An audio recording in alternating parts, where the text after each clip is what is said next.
My presentation for World Regional Geography is all about sports around the world. The first sport is going to be rugby in New Zealand. And even though rugby was first originated in Europe in 1820, rugby is now what is considered to be the national sport of New Zealand. The All Blacks, which is the name given to the New Zealand team back in 1905 when they toured the British Isles, France, and Canada. They were wearing almost all black uniforms except for the items on their uniforms to distinguish that they truly had a uniform. In the record book, the All Blacks recorded their first win against Devon with a score of 55-4. In 2011, New Zealand hosted the World Cup in the Waterfront Stadium located in Auckland, New Zealand. This was the 7th World Cup to ever be hosted, seeing as this World Series is held quadrennial, which means occurring every 4 years. There were 20 teams who competed in this event. The winner of the cup that year was New Zealand, where they defeated France by a score of 8-7, followed by Australia in 3rd place. How does rugby affect this region? Rugby was brought over to the region by the British and is now the national sport in this area. Rugby is also the 3rd largest sport in the world. Since New Zealand is the best country in the world at rugby, it also gives them a source of pride and is what they strive to be the best at. Soccer in Central and South America.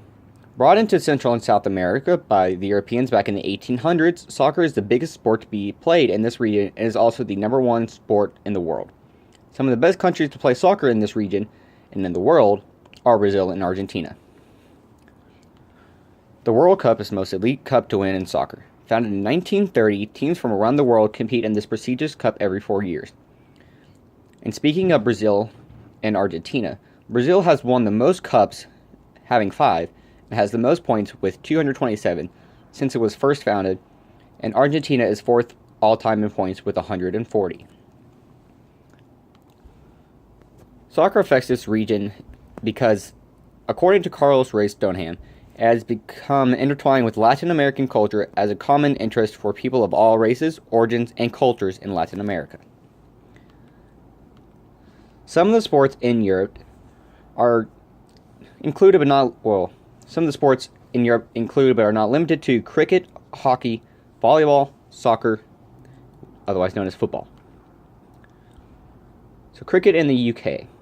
Cricket was originated in southeast England and was made the national sport in the 18th century, which it now shares that title with soccer. It had a known beginning dating back to the late 16th century and is now the 2nd most popular spectator sport in the world, behind soccer. Even though England has not won many championship titles in this World Series, they were the first to organize this World Cup back in 1975 and is played every 4 years just like most of the World Cups.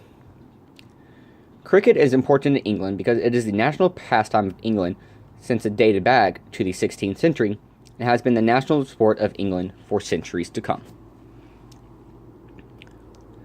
Hockey in Sweden. Hockey is played in many countries, ranging from the Australian League to Russia and many countries in Europe, but it means quite a bit to the Swedish people. So with the Swedish Hockey League, the SHL, it has 14 teams in its league.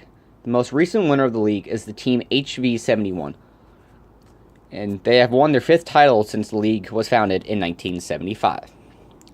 And right here is the logo for the HV71. Hockey is important to Sweden because there are many Swedish-born players in the National Hockey League. For example, Gabriel Landeskog of the Colorado Avalanche on your left and Erik Karlsson of the Ottawa Senators on your right, 2 teams who recently played in the Global Series in October in Stockholm, Sweden, due to the immense amount of Swedish-born players on both teams. Hockey has been played in Sweden since 1912 and is the pride and joy of the Swedish people. In the Olympics and the World Cup of Hockey, the Swedish always seem to be somewhat of a favorite to win as well, coming from wide differences in how they play and how good they are as well. Volleyball in Europe. Volleyball in Europe is played in many types of weathers and conditions, ranging from snow volleyball to beach volleyball and even regular indoor volleyball. It is mainly driven by the CEV, which is the Confederation of European Volleyball. The CEV was founded in 1963 and Bucharest, Romania, and it has its headquarters located in Luxembourg, Luxembourg. There are currently 57 nations that are members of this federation, and the European countries are considered to be the best among in the world and within this confederation. How volleyball is important to Europe. It is important to Europe because even though volleyball was created in America, it was the first sport to become extremely popular in Eastern Europe after it was introduced to them during World War I by the Americans. Australian rules football. Now this one honestly was a weird one to look for because it has its ties with American football, but it was created beforehand. So Australian rules football is a form of football with roots from rugby and Gaelic football, but is uniquely Australian. It is a multi-million-dollar business in which possibly predates any other form of football. It was first played in the month of May in the year 1859 in Melbourne, Victoria, Australia. The Australian Football League. The Australian Football League was founded on the 2nd of October in 1896. It currently consists of 18 teams over 6 Australian states, except for Tasmania.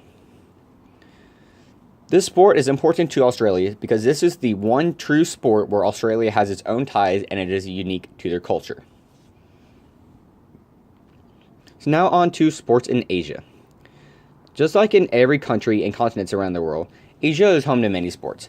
Some of these sports include basketball, baseball, tennis, and swimming.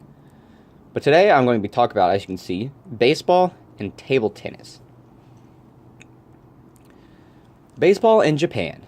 Baseball was first introduced in Japan in 1872 by an American teacher, Horace Wilson, and is currently the most popular sport in Japan. The Nippon Professional Baseball was founded in 1950 in Tokyo. There are currently 12 teams in this league, and many players from those teams have gone on to playing on teams in the Major League Baseball here in the United States. The Little League World Series. Japan is normally the best known to win the Little League World Series champions. Since 2010, the Japanese Little League team has won this World Series 5 times, and since the World Series began 68 years ago, they have won 9 times. So currently, they are the team to beat in the Little League. Baseball is important to Japan because what I inferred from Robert Obaji's article, he believes that baseball is the national game of Japan. In Japan, baseball brings about 11 to 12 million fans just to listen or watch the sport being played per year. Table tennis in China. China might be best known for their swimming and diving in the Olympics, but they are actually one of the best when it comes to the table tennis in the world.